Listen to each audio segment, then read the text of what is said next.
Welcome to iRise Conversations with Joan.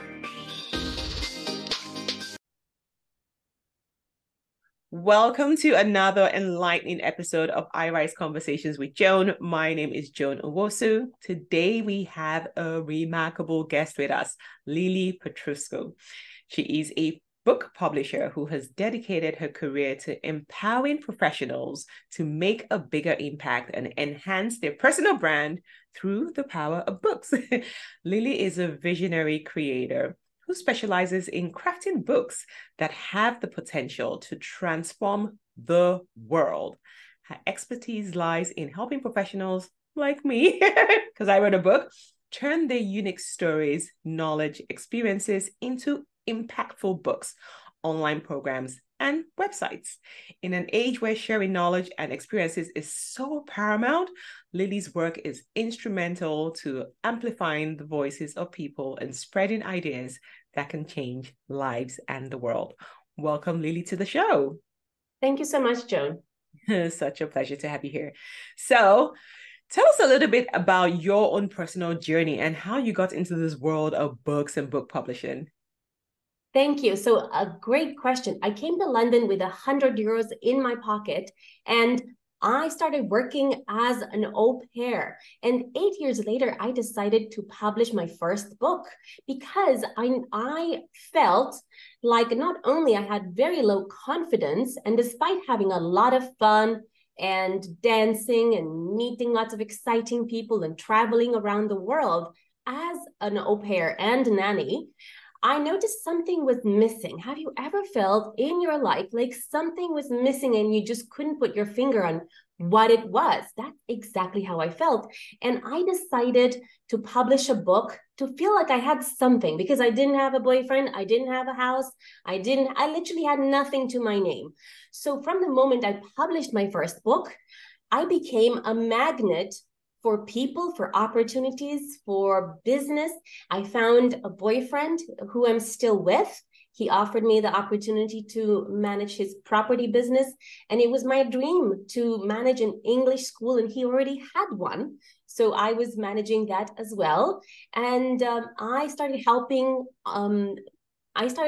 tenants and also the people that were going to the school to find a job. And I helped more than 2,000 people to find a job, accommodation, and also to learn enough English as to find their first job within 2 weeks or less.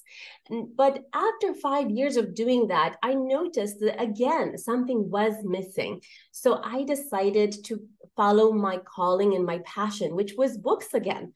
So I decided to not only help Harry, my partner, to publish his books and to write more books, but also to talk about the power of a book, because I really saw the power of a book for myself.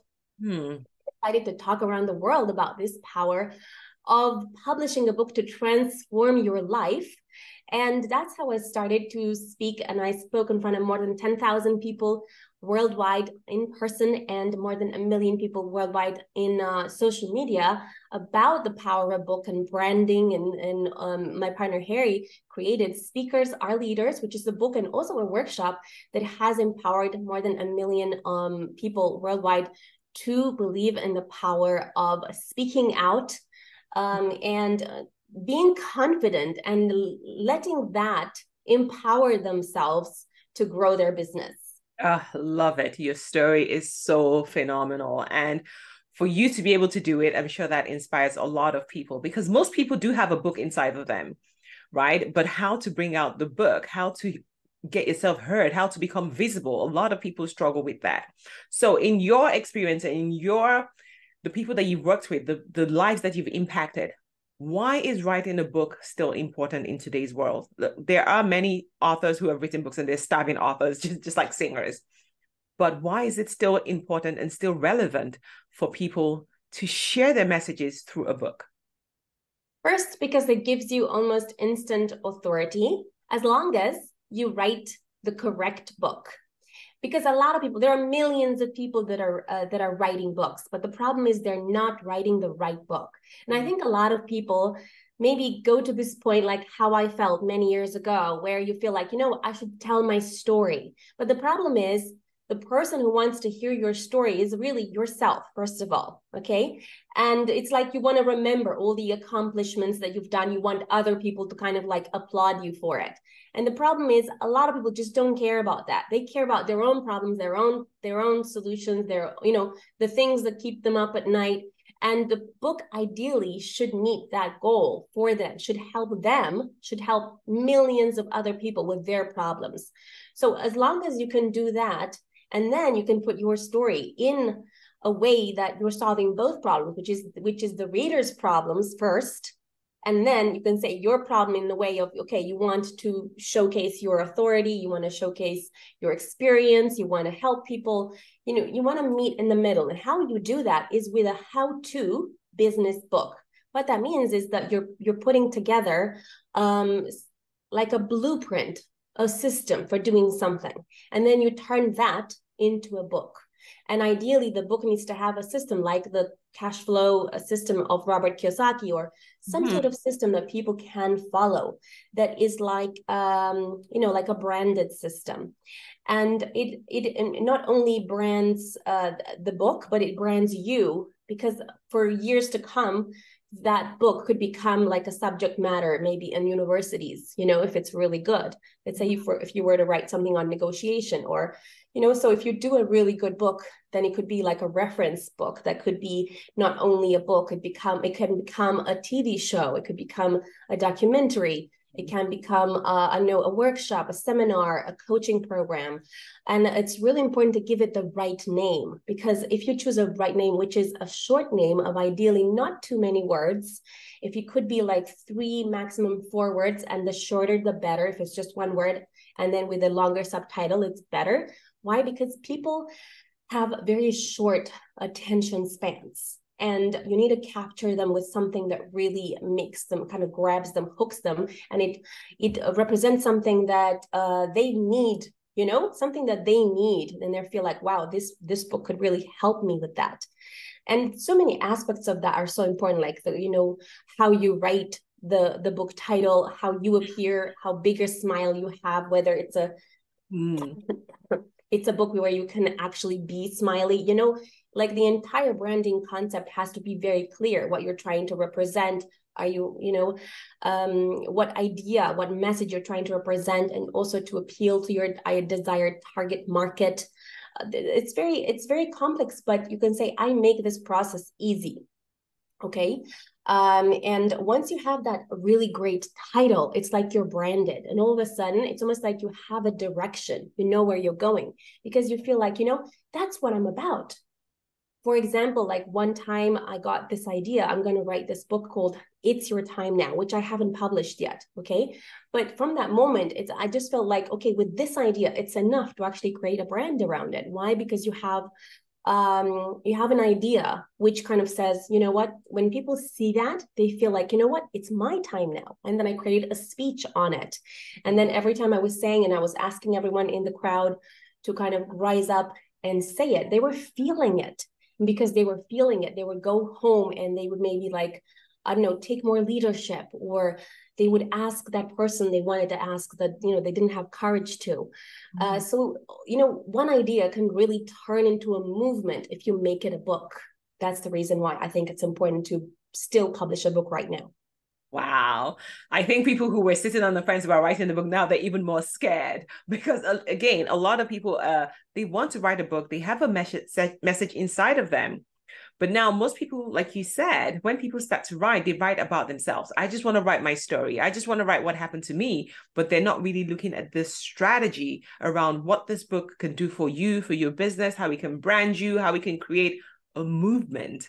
And that might be scary for a lot of folks. But like you said, you help people make this process very simple. It doesn't have to be overwhelming. It doesn't have to be daunting. You have a step-by-step process.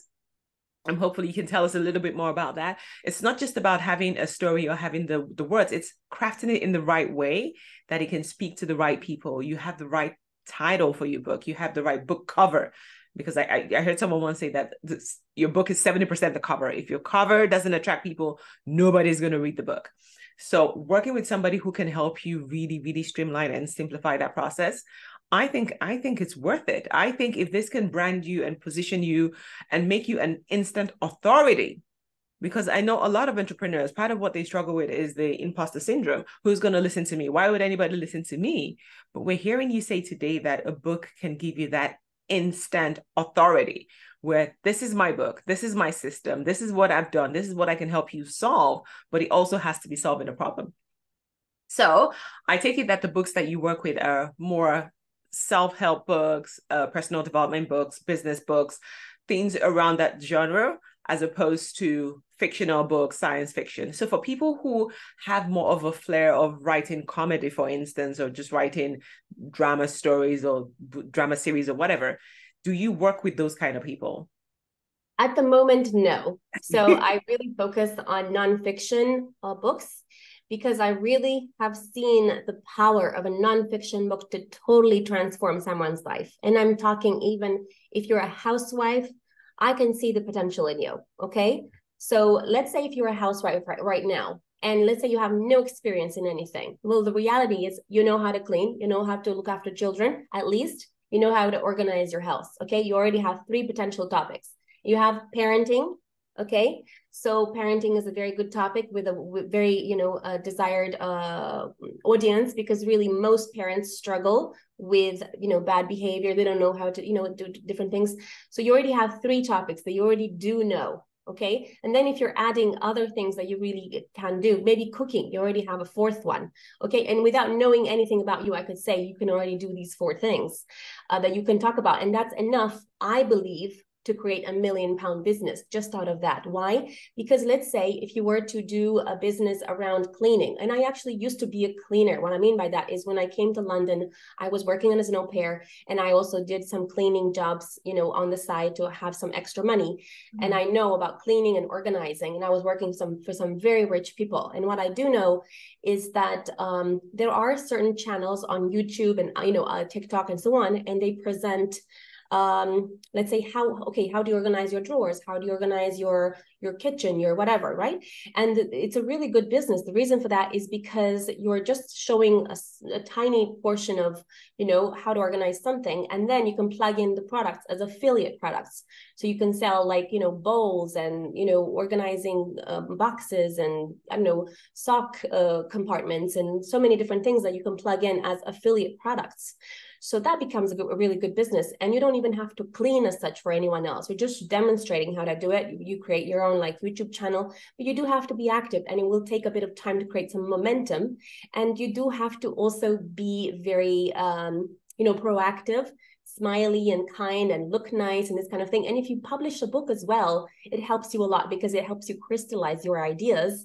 And then you can also do a course. So you can turn that book into a course or a workshop of some sort. And you can even have, like, I recently met a guy called Ken Honda, and he sold 8 million books. And he said he actually charges people 1,000 euros per person to clean his house and his workshop center. And his workshop center, I think it has 500 people. Okay. A seating of 500 people. So people are paying, and they're bragging on social media about the fact that they were accepted in the program because he has a waiting list. Okay, so what I'm saying is that even if you were to have a cleaning business, a window cleaning business, a parenting business, or, it's still possible to make that work on the basis of being an author. Because the minute you are an author, you're kind of like rising above the rest. You have that authority. And then you start to kind of create an audience. That's the thing that a lot of authors are missing. What they're missing is, okay, it's not just about becoming a bestseller on Amazon. Yeah, that's a good point. Become a bestseller, #1 bestseller in Amazon if you want. But I think for me, what's more important is what comes after that. And that's what I'm mainly focused on. That's what I focused on for many years, not so much on the bestseller status. More on how can I use that book to actually get me some leads, some potential clients for my business. And what I do for the authors is that I look at, okay, who in my network can help this person that I'm publishing right now. So I've referred hundreds of clients to that, to my authors that have a business of any sort. So I think it's important to build an audience. So how you build an audience is by turning the content that you have in the book, that ideally is a very useful content, into small pieces of content. And right now, what works very well is to publish 1-minute videos, ideally with captions, which means with text on top of the video, and ideally with a hook title. And what is a hook title? It's a title that captivates, that draws people attention. How you can get that hook title is there are some websites, there are 3 websites that I recommend that you can use, some of them free, okay? So there is one which is called answersocrates.com. And there you can find what people are typing in Google. And so you can literally answer the public. So you can create a video and also you can say, in order to create your book, you could also use Answer Socrates to get an idea of what people really are asking in Google, because that's what they're needing to solve, you know, in terms of their problem. That's the problem they want to solve. So you can use Answer Socrates to just put the keyword around your business or the business you're thinking or the book that you're thinking to publish. And then you will find what people are typing related to that. And then you can just do a video around that. So for example, let's say I was putting LinkedIn marketing tips, okay? And I could see actually people were typing exactly like that. LinkedIn marketing tips, or they were typing social media marketing tips, or how can LinkedIn marketing tips help me, or, you know, something around this. So you can use that website to get ideas of what to write about, and also ideas for the videos that you're going to post. So the important thing is to create content that is useful for your ideal audience, so that with time you're building momentum. But the important thing is not to expect that you're just going to like publish, have a great book, and then you keep it at home and nothing, you know, it's not going to be like a self managing engine. You have to put a little bit of fuel into it. Another website you can use is actually Google Keyword Planner, where you can see what people are typing in Google, and you can see how many searches per month they are doing. Like right now, there's a big craze around AI. So if you can write a book around AI, and you can actually get AI to write it, you'll find that although AI is not so updated right now as to be able to say, okay, what tools we have right now, but still, if you know about AI tools, for example, I do think you could sell a lot of books. I really do think that would be the case. And I am going to write a book on AI, at least one. And also I'm going to do a lot of courses on AI, teaching people about AI, because over the last few months, I've studied a lot and I know a lot about these tools. And I do think it's important to kind of go with the trend. So right now, a big trend is AI. Having said that, if you don't know about AI, if you still know about cooking or Excel or parenting or whatever, there is still a market for that, okay? There's a massive craze right now with AI, but even if you have another market, you can still make it as long as you give it a really good title, and you can leverage AI to actually write it a lot faster. Wow. A lot of information, but very, very useful information. And I think, like anyone, I can see clearly you're an expert in this, and you can help people really create a business out of writing a book. I think, like you said, it's not just about writing the book and I'm done with the book, it's all one and done. It's how can you now use this book to create the life that you want, to really do more and to be out there and to market it and to really get your messaging out there and do other things, build courses, have a website, have programs, have retreats, whatever it is else that you can do.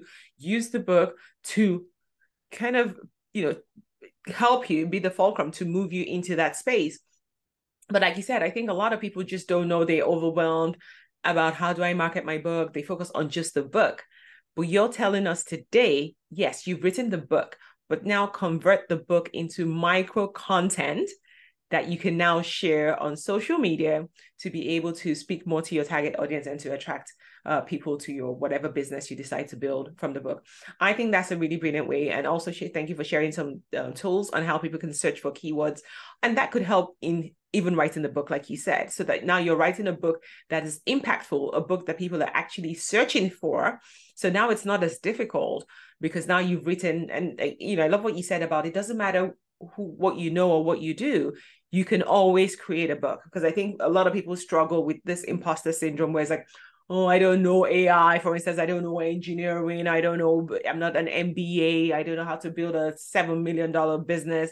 I don't have any of that. But you're saying use what you have. You can use the experiences that you have things that you do on a daily to help other people. You can create a book and create a business out of that. I think that is really, really powerful.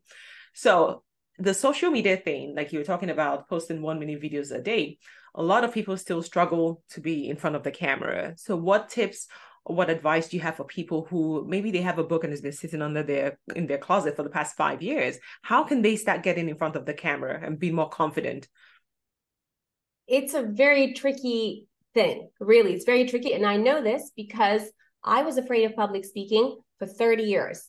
And it was only when my partner Harry created Speakers Are Leaders, Become a Confident Speaker workshop that I actually managed to overcome the fear of speaking in 24 hours. But it's not that the fear disappeared. No, I would still throw up or have headaches or migraines before any, big event of, let's say, 2-3 days where I had to speak. But what I was managing to do is to speak regardless of having this massive fear. And with time, the fear died down. But I think it's important to start practicing at least in a very small way. So what I was doing, and I think once I start posting that, it will be quite funny on social media as well.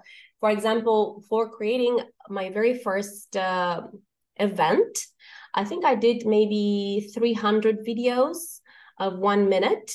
Okay. And they were all very similar, okay? And now that I'm looking at it, I'm thinking it wasn't that bad. It wasn't as bad as I thought, because at the time, I remember I was looking at that and I felt like a rabbit inside that was just like running, waiting to run for the hills so I don't have to do this. But I think the worst thing is like how we imagine ourselves to be more than how we really are. So a lot of times we are a lot better than we think. And the second thing is we have to practice. Now, I can tell you, I was practicing for hours and I still felt like I wasn't very good. And when I would actually do initially I started doing like 1 minute speaking in front of an audience. And I was so terrified. And I would stay in the toilet until the last second and I would do exercises.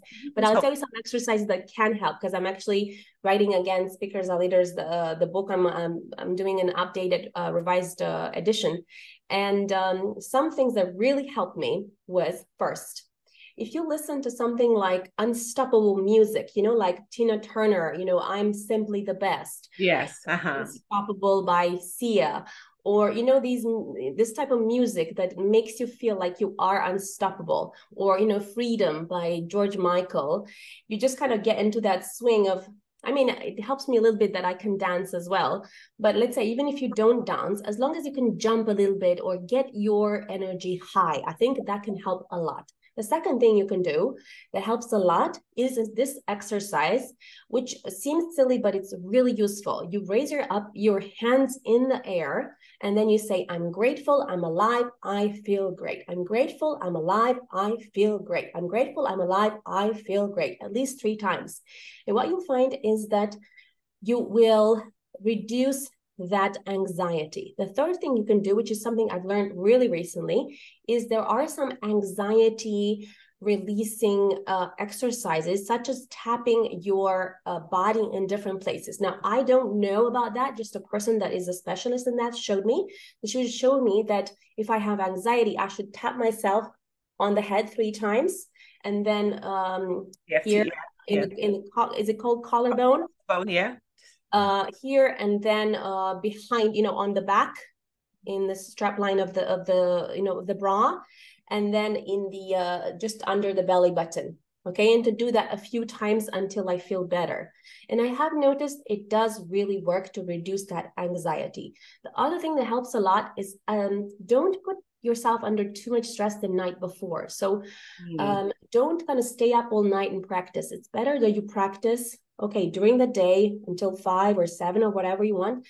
And yes, rehearse, but at a certain point, you have to fully relax. Drink water and fully relax, and don't worry about it. Because the more you worry about it, the more it's like you don't have enough oxygen, and then the more you're breathing heavily, then it's like you are stressing. And when you are stressing, that's when you won't even remember your own name. And that's something that has happened to me.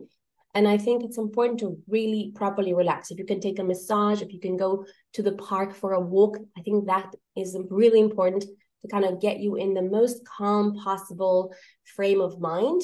And yes, I do know that when you see the people again, that feeling of anxiety comes back. Yeah. But that's when you can do, just before you can do the exercises of I'm grateful, I'm alive, I feel great. And the other thing I do right now, I mean, not right now, but every day I do affirmations about unstoppable, and I'm loved, and I'm wanted, and people can't wait to hear from my message, all these different affirmations.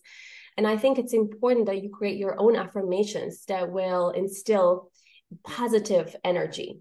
Yeah. So one thing that is important about affirmations is to create the affirmations that will empower you, that will be exactly the opposite of what you generally think about yourself. And I'll give you an example. For a long time, since I was 4 years old, I used to believe that I'm not enough, that I'm unwanted, unloved, that nobody really cares about me, that I'm not smart enough. And really, the list could go on. And I have recently started to kind of replace that with I'm wanted, I'm loved, everyone cannot hear from me, and my message will bring joy, love, and knowledge to millions of people that are dying to give me money, and and my presence gives abundance to millions of people, and it gives me abundance as well. So it's like I'm really reversing all of these opinions that I've had for many years about myself. And I think it takes a long time for that to kind of go away, right? It's like you have to brainwash yourself into thinking positive thoughts. But what you'll find is that, and this is something I've discovered relatively recently, right? When you start attracting, for example, like narcissists into your life, or people that don't treat you well, and then you kind of start to realize, wow, that's because I'm creating that. Okay. So you can say the same thing with speaking. It's like if you're creating opportunities where you're not respected when you're speaking, where people don't appreciate your speaking, you have to first reverse that thought into your own mind, because you're attracting that through your own mind. So it's like if you're thinking about yourself, I'm a really terrible speaker, then it's like you're transmitting that energy, and people will feel it and they will believe it as well, even if initially they didn't. But if you kind of start to brainwash yourself in a positive way and think, I'm an amazing speaker, my message inspires millions of people. Millions of people cannot wait to give me money because I'm so awesome, right? Love that part. So you kind of brainwash, I'm not in an arrogant way, because I'm still, any person that I meet, it doesn't matter what they do. If they're washing boots, if they're cleaning the floor, it doesn't matter to me. I treat them like a god and goddess, a king and queen. And the reason for that is because I know, first of all, wheels turn, today's janitor could be tomorrow's president. And it's not just because what they can do for me. No, it's because I just feel the value of people. Like I really appreciate people, so I think it's important that as you're speaking, that you treat people nicely, just because, not because you can get something from them, just because it's just a thing that fulfills me, for example. Anyway, we're getting a bit off track from the books thing. Beautiful. And I think that that's probably going to help a lot of people who have a lot of fear around speaking in front of the camera or sharing their message, or even when it comes to building programs and having courses and speeches and all of this stuff. A lot of people think, oh no, some people were born to do it. Some people are naturally confident speakers. But no, you just told us your story about how you were not always a confident speaker. And thank you for sharing some of those tips around how people can reprogram their subconscious mind to overcome some of those limiting beliefs, because we all have those limiting beliefs. Oh, no one's going to listen to me. I'm not good enough. Who's going to listen to what I have to say? No one's going to want to pay me.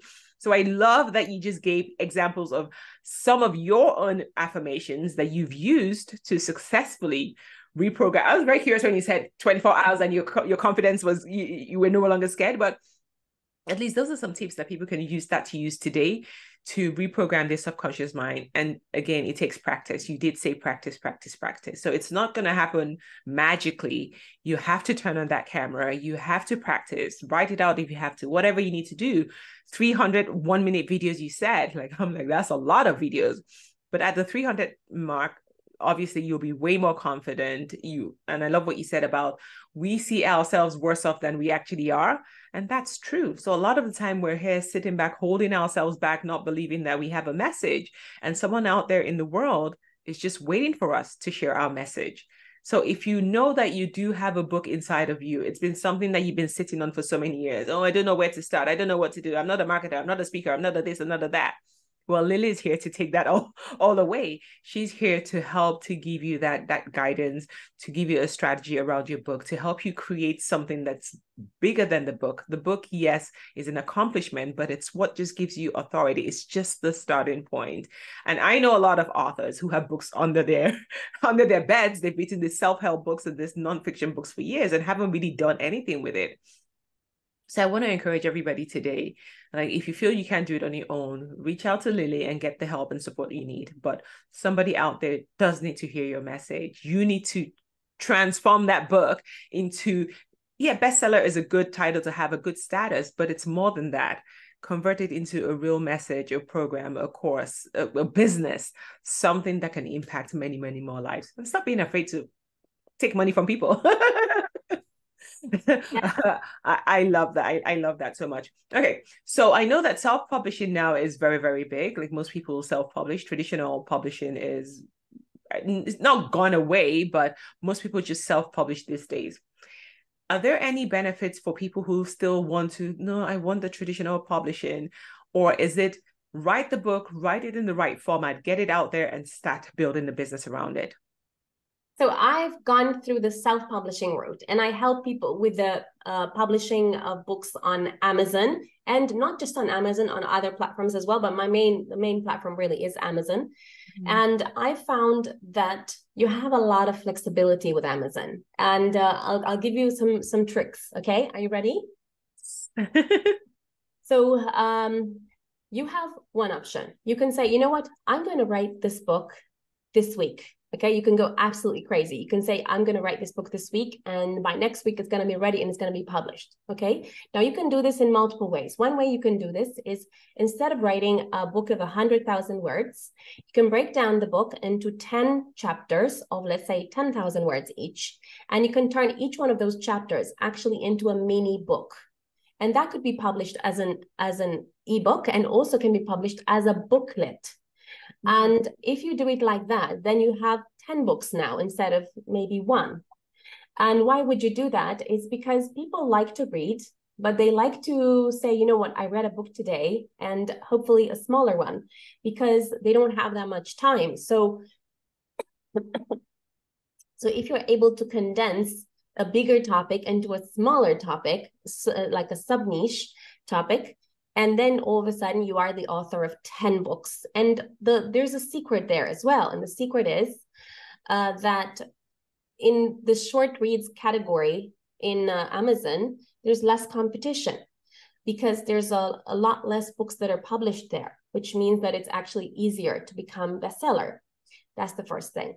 The second thing is that, let's say if you wanted to publish a proper, big book of 40,000 to 100,000 words, then you could still do it. Now with AI, you can have ChatGPT. It's free. You just kind of log in with your Gmail and you just kind of tell the instructions to ChatGPT. Now ChatGPT, I wouldn't actually use it fully to write the book. What I would do is maybe get the ideas, like you can say the book outline. You can ask, give me the book outline. You have to tell ChatGPT who you are, and you can give it like a writing style and so on. So there's a lot of different things that need to happen for the book to actually be good and not generic. Mm-hmm. But if you know a little bit about marketing, then it's easier for you to give it some instructions, like write it, with the AIDA formula, or write it with this other formula or whatever. So it's easier for ChatGPT to give you the right answer. And once you did write it with ChatGPT, you can put it into another AI, which will rewrite it and paraphrase it, so it doesn't look like it was written by AI. So it's actually humanized.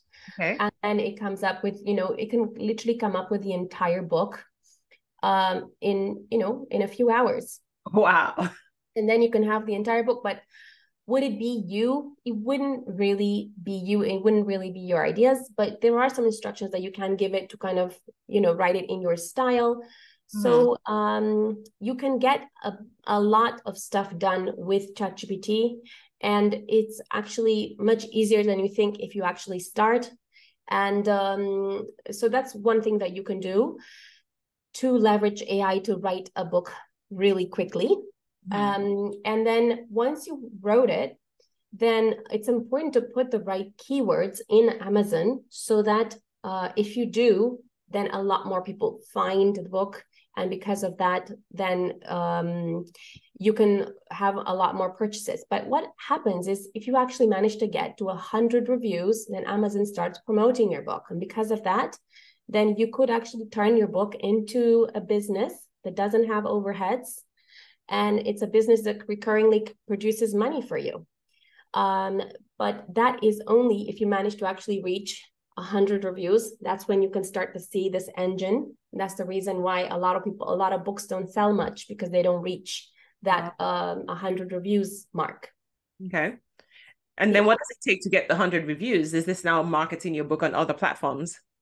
You can, use social media. You can use some of your friends. You can use some of these like Facebook groups that have readers in it. There are many, there are many groups that have readers in it that you can ask them to give you a review in exchange for maybe gifting the ebook. And that's what a lot of publishers do.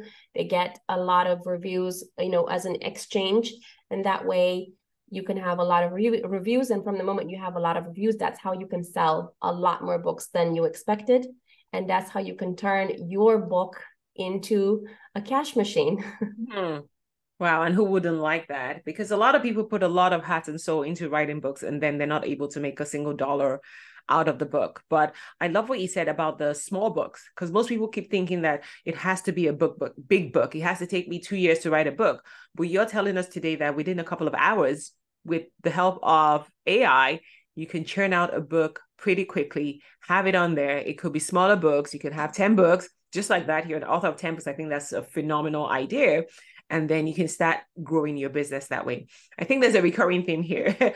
Growing your business. It is so important that you have the end in mind when you start writing the book. Again, we're speaking to people who write nonfiction books. Think about what business you're trying to create. And if you don't know, then work with someone like Lily to figure out what business can you create from this book idea that you have, and write the book in the right way, position in the right way, the right keywords, get the reviews, get the sales on Amazon, but also get to build a business. It is so key, at least for me, from what I'm hearing, is be able to build a business out of the book that you're writing. A book can really, really transform your life. Some people, like you said, some people have made $1 million. It's even stronger than the dollar out of just writing one book. So who are the people that you work with, and how can people work with you? So I work with entrepreneurs, and to start, I also worked with housewives. Oh.